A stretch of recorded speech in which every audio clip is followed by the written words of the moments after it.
कि last video में हम लोगों ने बात की थी कि ये हमारे पास एक सोर्स है। इस सोर्स की ये जो है पॉजिटिव टर्मिनल है इस सोर्स का, ये नेगेटिव टर्मिनल। ये सोर्स की इंटरनल रेजिस्टेंस है, जिसे हम लोगों ने इस तरह से बताया था कि ये एक सोर्स है। इस सोर्स के साथ यहाँ पर जो है हम लोगों ने एक एक्सटर्नल रेजिस्टेंस कैपिटल आर इस्तेमाल की थी। ये हमारी एक्सटर्नल रेजिस्टेंस है और ये जो चीज़ है ये हमारा सोर्स है जो इस सर्किट के अंदर लगा हुआ है। ये सोर्स की ईएमएफ ई है। ईएमएफ की वजह से जो है वो करंट बैटरी के पॉजिटिव टर्मिनल से नेगेटिव टर्मिनल की तरफ फ्लो करता चला जाएगा।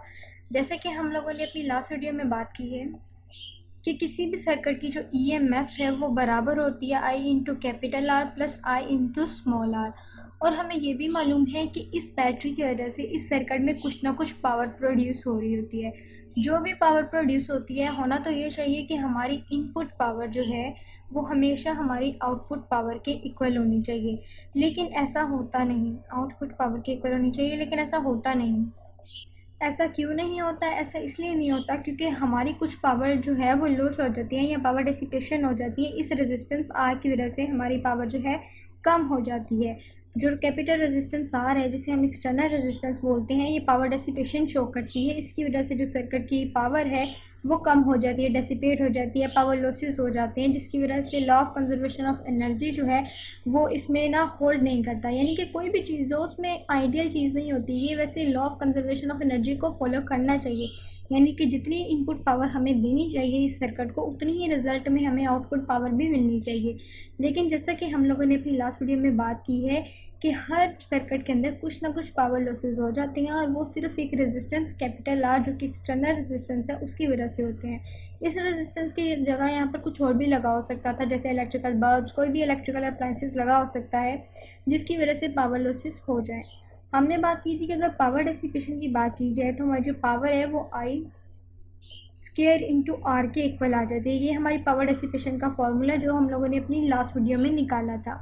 आज हम बात ये करते हैं कि हमें इस बैटरी की वजह से इनपुट पावर तो पता चल गई कि हमने कितनी इनपुट पावर इसको दी होगी, लेकिन ये आउटपुट पावर का मसला है क्योंकि इसके बारे में हम श्योर नहीं है कि इनपुट पावर के बराबर निकलेगी भी कि नहीं निकलेगी। यानी कि इसकी वैल्यू में कितना डिफरेंस आ जाता है, क्योंकि इसके बराबर तो कभी भी नहीं आ सकती। कुछ ना कुछ तो चाहे 2-3 पॉइंट्स का ही फ़र्क पड़ा हो, थोड़ी सी 1-2 वैल्यू का भी क्यों ना फ़र्क पड़ा हो, लेकिन फ़र्क पड़ेगा।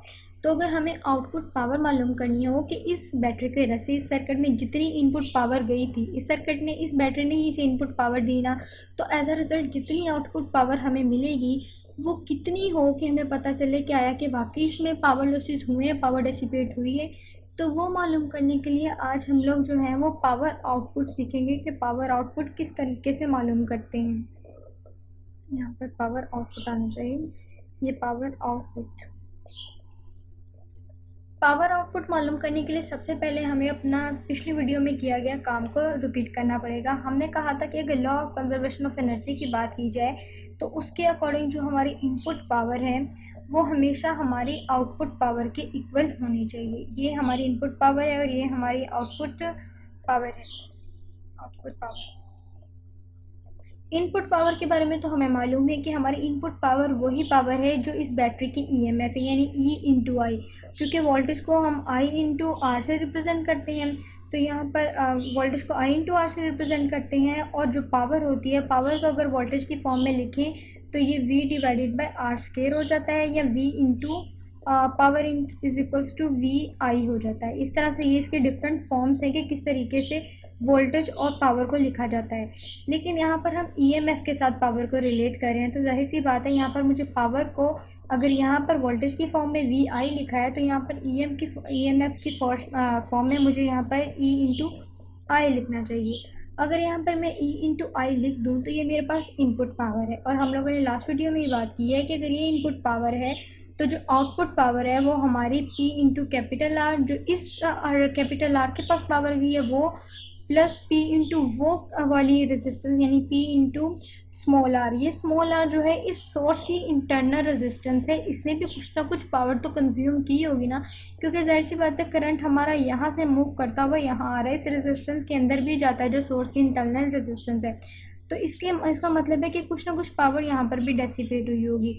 तो यानी कि पावर आउटपुट का फार्मूला निकालने के लिए हमें इन दोनों पावरों का एडिशन लेना पड़ता है। जो पावर यहाँ पर इस्तेमाल हुई और जो पावर यहाँ पर इस्तेमाल हुई, उन दोनों का हम लोगों ने एडिशन जो है यहाँ पर लिख लिया। अब हम अगर सिर्फ करंट के लिए वैल्यू निकालना चाहेंगे, पहले इस पावर को इस तरीके से लिख लेती हूँ कि पावर का जो फार्मूला है यहाँ पर हमारे पास इस तरीके से आ जाएगा कि E इंटू आई जो है, यहाँ पर आई स्केयर इंटू कैपिटल आर, जैसे कि भी हम लोगों ने पावर डेसिपेशन का फॉर्मूला लिखा था, और उसके बाद I square into small r. अगर मैं दोनों इक्वेशन से आई को कॉमन ले लूँ, इसे इस साइड से भी आई जो है इस तरीके से है, और यहाँ पर आई अगर कॉमन ले लूँ, क्योंकि यहाँ पर जो है आई स्केयर की फॉर्म में है, तो यहाँ पर R into I plus I into R आ जाएगा। ये वाला आई जो है यहाँ पर इस इक्वेशन की लेफ्ट साइड पे मौजूद जो आई है उससे कैंसिल आउट हो जाएगा, क्योंकि करंट तो वही इस पूरे के पूरे सर्किट के अंदर एक ही तरह का फ्लो करना है, तो अगर उसे हम लोग कॉमन लेके काट भी दें तो इससे कोई फ़र्क नहीं पड़ेगा। तो अब हमारे पास जो EMF है वो बराबर आ जाती है I into capital R plus I into small R, जैसा कि अब तक हम लोगों ने पिछली वीडियो में किया था। ये सारा का सारा काम अभी वही चल रहा है जो हम जो है पिछली वीडियो में कर कर आ चुके हैं। अब इसके बाद सिर्फ अगर यहाँ से मैं करंट के लिए रिलेशनशिप निकालूँ, करंट के लिए करंट की वैल्यू निकालना चाहूँ, तो करंट को मैं इस तरीके से निकाल सकती हूँ कि मुझे करंट मालूम करना है, तो पहले तो मैं इस इक्वेशन से करंट को कॉमन ले लेती हूँ। तो यहाँ पर मेरे पास capital R plus small R आ जाएगा ब्रैकेट के अंदर। अब अगर मैं देखूँ तो इस इक्वेशन से मैं इजीली आई को फाइंड आउट कर सकती हूँ कि कितना करंट इस सर्किट के अंदर जो है इस ई की वजह से फ्लो कर रहा है। तो ये जो करंट आ जाएगा, करंट की वैल्यू आ जाएगी E divided by R plus small R, यानी कि इंटरनल रेजिस्टेंस। अब अगर इसके बाद आप गौर करें कि अगर मुझे पावर आउटपुट चाहिए, तो पावर आउटपुट मैंने बताया कि ये हमारी इंटरनल रेजिस्टेंस की पावर प्लस एक्सटर्नल रेजिस्टेंस की जो पावर है उसके एडिशन के बराबर आएगी। लेकिन बेसिकली अगर देखा जाए तो ये हमारी इंटरनल रेजिस्टेंस बहुत कम होती है, इसकी वजह से पावर लॉसेस या पावर डेसिपेशन नहीं होती। ज़्यादातर पावर डेसिपेशन और पावर लॉसेस सिर्फ इस कैपिटल आर की वजह से होते हैं। अब इस कैपिटल आर जो एक्सटर्नल रेजिस्टेंस है हमारे पास, ये हमारे पास एक्सटर्नल रेजिस्टेंस है, इसकी वजह से जो पावर डेसिपेशन हुई है उसकी वजह से ही हमारे पास जो है आउटपुट पावर कम आती है। तो बेसिकली हमें इसको लेना चाहिए, कंसिडर करना चाहिए पावर आउटपुट के फार्मूले में। मैं इस तरह से भी कह सकती हूँ कि जो पी आर है ये बहुत निग्लिजिबल है, या इसमें जो पावर लॉसेस हैं बहुत कम होते हैं इसकी वजह से, इसलिए हम इसे निगलेक्ट कर रहे हैं। हम कह रहे हैं कि हमारी जितनी भी पावर लॉसेस हुई हैं वो इस एक्सटर्नल रेजिस्टेंस कैपिटल आर की वजह से हुई हैं। आपको मालूम है कि ये एक्सटर्नल रेजिस्टेंस आर यहाँ लगी है, इसमें से करंट आई पास कर रहा है। तो जब भी किसी चीज़ के अंदर से रेजिस्टेंस भी मौजूद हो, उसके अंदर से करंट भी पास कर रहा हो, तो इसका मतलब है उसका कुछ ना कुछ वोल्टेज V भी होता है। इसका मतलब है यहाँ पर वोल्टेज V है। तो अगर मैं पावर आउटपुट को इस तरीके से लिखूँ कि जो मेरी पावर आउटपुट है, पावर आउटपुट, तो इसे मैं V इंटू आई की फॉर्म में लिख सकती हूँ। V इंटू सॉरी, यहाँ पे मुझे लिखना पड़ेगा V इंटू आई ही लिखना पड़ेगा, क्योंकि मैं पावर लिख रही हूँ ना। अगर मैं वोल्टेज लिखती तो वो I इंटू आर आना था। अब चूँकि मैं पावर आउटपुट बता रही हूँ और पावर जो है वो V इंटू आई के प्रोडक्ट के इक्वल होती है, तो अब मेरे पास जो है पावर आउटपुट जो पावर आउटपुट है वो is equals to V into I आ गई। अब अगर मैं इसे मज़ीद पावर डेसिपेशन की फॉर्म में लिखूँ, तो मैं इसी फॉर्मूले को पावर आउटपुट को आई स्केयर इंटू आर की फॉर्म में लिख सकती हूँ। जैसा कि हम लोगों ने बात की थी कि पावर डेसिपेशन होती एक्सटर्नल रेजिस्टेंस की वजह से है, और पावर डेसिपेशन का फॉर्मूला जो है स्केयर इंटू आर है। इसका मतलब है जितनी भी पावर आउटपुट हमारे पास आएगी उसकी वैल्यू डिपेंड कर रही होगी हमारे पावर लॉसेस पे। जितने पावर लॉसेस हुए होंगे उतनी ही हमारी आउटपुट पावर कम आएगी। अगर तो पावर लॉसेस कम हुए हैं तो इसका मतलब है हमारी आउटपुट की वैल्यू जो है, पावर आउटपुट की वैल्यू, वो हमारी इनपुट पावर के बराबर आ जाएगी। अब यहाँ पर अगर मैं इस करंट की जगह इस EMF की वैल्यू, जो करंट की हम लोगों ने वैल्यू निकाली है EMF से, अगर ये यहाँ पे मैं पुट कर लूँ तो मेरे पास जो है पावर आउटपुट के लिए फार्मूला निकल आएगा। यानी कि मेरे पास पावर आउटपुट की जो वैल्यू है वो इस तरीके से है कि आई स्केयर, आई की वैल्यू यहाँ पर हमारे पास E divided by capital R plus small r है। ये हमारे पास आई की वैल्यू है, इसे कैपिटल ब्रैकेट में लिख के ऊपर स्क्वायर रूट लगा लेते हैं, और यहाँ पर जो है हमारे पास कैपिटल आर एक्सटर्नल रेजिस्टेंस मौजूद है। तो अगर मैं इसे अब खोलूँ तो ये मेरे पास कुछ इस सिचुएशन का फॉर्मूला बन जाएगा कि E square divided by R plus small R whole square into capital R. अब इस चीज़ को आप लोग देखें तो सिर्फ इस फार्मूले पे थोड़ी देर के लिए कंसिडर करें कि इस फार्मूले को आप लोगों ने अलजबरा में पढ़ा है कि अगर आपके पास a प्लस बी का होल स्केयर हो तो आप उसे A square plus 2ab plus B square की फॉर्म में लिख सकते हैं। और बाज़ औक़ात ऐसा भी होता है, बल्कि ऐसा ही होता है कि अगर हम लोगों को अलजबरा का कोई क्वेश्चन या कोई इक्वेशन सॉल्व करनी हो तो हम अपनी तरफ से एडिशन या सब्ट्रैक्शन भी कर सकते हैं। अगर मैं किसी इक्वेशन में एक ही चीज़ को एक दफ़ा प्लस भी करूँ और माइनस भी करूँ तो उससे उस इक्वेशन पर कोई फ़र्क नहीं पड़ता। यानी कि अगर मैं -2ab को माइनस भी कर दूँ इसी इक्वेशन में और प्लस भी कर दूँ इसी इक्वेशन में, तो इस इक्वेशन पर कोई फ़र्क नहीं पड़ेगा। लेकिन क्वेश्चन ये है कि मैं आखिर ऐसा कर क्यों रही हूँ। इसकी रीज़न भी मैं आपको भी बताती हूँ, लेकिन इसे मैं इसलिए कर रही हूँ ताकि मैं अपने फॉर्मूले को बहुत ही सिंप्लीफाई और जो है लेस कॉम्प्लिकेटेड फॉर्म में लिख सकूँ, ताकि आसानी से आप पावर आउटपुट को किसी भी सर्किट के लिए फाइंड आउट कर सकें। ये मैंने यहाँ पर इसलिए लिखा कि यहाँ पर मेरे पास जो फार्मूला है अब इस तरीके से बन जाएगा कि क्यों ना मैं माइनस का फार्मूला एक तरफ कर लूँ, क्योंकि अगर मैं प्लस का फार्मूला ही आपस में रखूँगी तो फिर मुझे इन दोनों चीज़ों को इक्वेशन में इंट्रोड्यूस कराने का तो कोई फ़ायदा ही नहीं हुआ। इसे मैंने इक्वेशन में इसलिए इंट्रोड्यूस कराया ताकि मैं एक शॉर्टकट फार्मूला जो है वो बना सकूँ।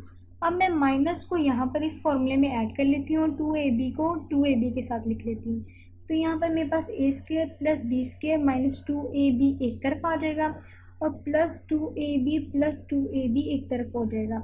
ये आपस में एडअप हो गए 4ab बन जाएंगे और यहाँ पर a माइनस बी का होल स्क्वायर आ जाएगा। इसका मतलब है कि a प्लस बी का होल स्क्वायर जो है a माइनस बी के होल स्क्वायर प्लस 4ab के इक्वल होता है, जिससे कि हम लोग अलजेब्रा में बहुत दफ़ा सॉल्व कर चुके हैं। अगर मैं यहाँ पर ये कहूँ कि जो हमारा a है ये हमारी कैपिटल रेजिस्टेंस या एक्सटर्नल रेजिस्टेंस r के इक्विवेलेंट है और जो b है वो इंटरनल रेजिस्टेंस स्मॉल r के इक्वल है जो कि सोर्स की रेजिस्टेंस है, तो क्या मैं इस फॉर्मूले को इस फॉर्म में लिख सकती हूँ कि capital R plus small r का whole square is equals to capital R minus, और यहाँ पर स्मॉल r आना चाहिए क्योंकि b स्मॉल r के इक्वल है, यहाँ पर स्मॉल r और इसका whole square plus 4 capital R into small r।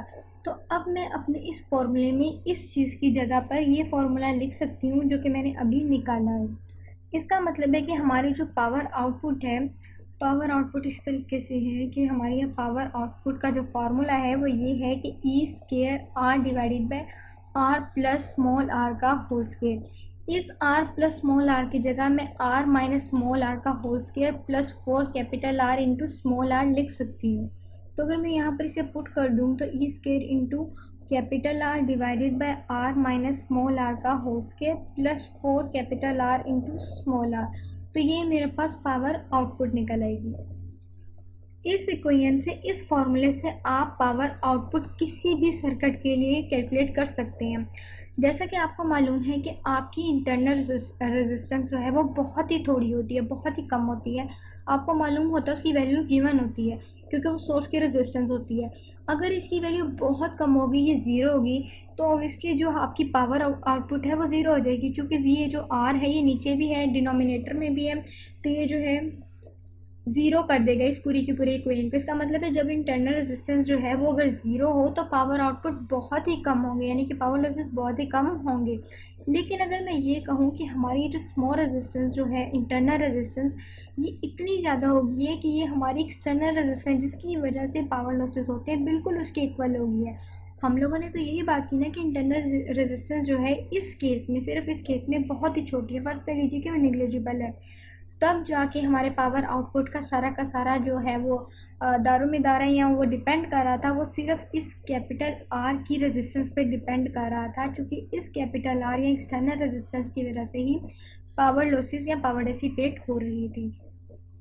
लेकिन अगर बात ये हो जाए कि हमारा इंटरनल रेजिस्टेंस इतनी ज़्यादा बढ़ जाए कि वो एक्सटर्नल रेजिस्टेंस के इक्वल आ जाए, तो इससे जो है हमारे पावर आउटपुट का फॉर्मूला कुछ इस तरीके से बन जाएगा कि E square into capital R divided by R minus, यहाँ पर स्मॉल आर की जगह भी मैं अगर कैपिटल आर पुट कर लूँ और यहाँ पर प्लस 4 इंटू आर का स्क्वायर आ जाएगा, चूँकि जो अब स्मॉल आर है वो कैपिटल आर के इक्वल आ गया। तो ये दोनों चीज़ें आपस में एक दूसरे को कैंसिल आउट कर देती हैं, तो यहाँ पर जो मेरे पास फॉर्मूला आ जाएगा वो E square divide into R divide by 4 R square है। एक आर स्क्वायर इस आर से कट जाएगा और यहाँ पर हमारे पास जो फॉर्मूला बचेगा पावर आउटपुट का वो E square divided by 4 are है। तो यानी कि जब भी आपको पावर आउटपुट आपके पास मैक्सिमम उस सिचुएशन में आएगी जब आपके पास जो है इंटरनल रेजिस्टेंस आपकी एक्सटर्नल रेजिस्टेंस के इक्वल हो जाएगी। इसका मतलब ये हुआ कि जब हमारी इंटरनल रेजिस्टेंस एक्सटर्नल रेजिस्टेंस के बराबर हो जाएगी उस वक्त हमारे सर्किट में पावर लॉसेस बहुत ज़्यादा होंगे और उस सिचुएशन में हमारी जो पावर है पावर आउटपुट जो है वो मैक्सिमम होगी, हमारी पावर आउटपुट जो है वो मैक्सिमम होगी, यानी कि बहुत ज़्यादा पावर लॉसेस हो जाएंगी। क्योंकि इस सिचुएशन में तो हमारी एक्सटर्नल जो इंटरनल रेजिस्टेंस है जो बहुत छोटी है वो भी हमारी एक्सटर्नल रेजिस्टेंस के इक्वलेंट आ गई है। इसका मतलब है जितनी पावर डेसिपेट हमारी इस एक्सटर्नल रेजिस्टेंस की वजह से हो रही है उतनी ही सर्किट में पावर जो है डेसिपेट इस इंटरनल रेजिस्टेंस की वजह से भी होना शुरू हो गई है। तो उस सिचुएशन में जो हमारी पावर आउटपुट है वो मैक्सिमम हो जाएगी, जो कि E square divided bye 4R के इक्वल आ जाएगी। तो इस सिचुएशन से हम लोगों को इस फार्मूला रखने से हमें पता चल जाता है कि अगर हमारे पास इंटरनल रेजिस्टेंस की वैल्यू कम है तो हमारे पास जो पावर डेसिपेशन है वो कम होगी और पावर आउटपुट की वैल्यू जो है वो कम निकलेगी। और अगर अब पावर आउटपुट की वैल्यू बहुत ज़्यादा आ रही है तो ये उस सिचुएशन में होगा जब हमारे इनपुट जो एक्सटर्नल रेजिस्टेंस है वो इंटरनल रेजिस्टेंस के बिल्कुल इक्वल आ जाएगी। उस सिचुएशन में हमारी जो पावर आउटपुट है वो हमारे पास ई स्केयर डिवाइडेड बाय आर आ जाएगी। और जैसे कि मैं बात कर रही थी, हम लोगों ने स्टार्ट में ही बात की कि हमारी आउटपुट पावर कभी भी हमारी इनपुट पावर की वजह से नहीं आती। आउटपुट पावर में जितने भी लॉसेस होंगे वो सिर्फ इस एक्सटर्नल रेजिस्टेंस कैपिटल आर की वजह से होंगे। अगर ये भी उतनी ही रेजिस्टेंस होगी और इंटरनल रेजिस्टेंस भी इसी के बराबर हो गई है तो इसका मतलब है जितने पावर लॉस इसने करने हैं उतने पावर लॉसेस ये भी करेगी। तो ओवरऑल जो हमारी पावर आउटपुट है वो बहुत ज़्यादा लॉस हो जाएगी या बहुत ज़्यादा उसमें डेसिपेशन हो जाएंगी, जिसकी वजह से हमारे पावर आउटपुट की वैल्यू जो है वो मैक्सिमम आ जाएगी। और वो हो सकता है कि वो जो हमारा इनपुट पावर है उसके बराबर ना आए, क्योंकि इनपुट पावर और आउटपुट पावर कभी भी इक्वल नहीं आ सकते। बहुत आइडियल केस है जिसमें ये दोनों बराबर आए, वरना किसी भी सर्किट में किसी भी आप चीज़ की पावर इनपुट या आउटपुट मालूम करें तो जितनी इनपुट आप उसको देंगे कभी भी उसके बराबर आउटपुट नहीं आती। और उसके बराबर आउटपुट ना आने की वजह सिर्फ पावर डेसिपेशन या पावर लॉसेस हैं जो एक्सटर्नल रेजिस्टेंस आर की वजह से होते हैं। और जितनी हमारी पावर आउटपुट आती है उसकी वैल्यू का जो है वैल्यू डिपेंड ही हमारे एक्सटर्नल रेजिस्टेंस पर करती है। और इसके अलावा बाज़ औक़ात इंटरनल रेजिस्टेंस पर भी, बल्कि इंटरनल रेजिस्टेंस पे भी करती है कि अगर उसकी वैल्यू बहुत कम है तो हम उसे नेग्लिजिबल कंसिडर करते हैं। लेकिन अगर उसकी वैल्यू बहुत ज़्यादा बढ़ गई है कि उसकी वैल्यू कैपिटल आर की इक्वल हो गई तो जाहिर सी बात है कि हमारी पावर आउटपुट जो है वो मैक्सिमम हो जाएगी।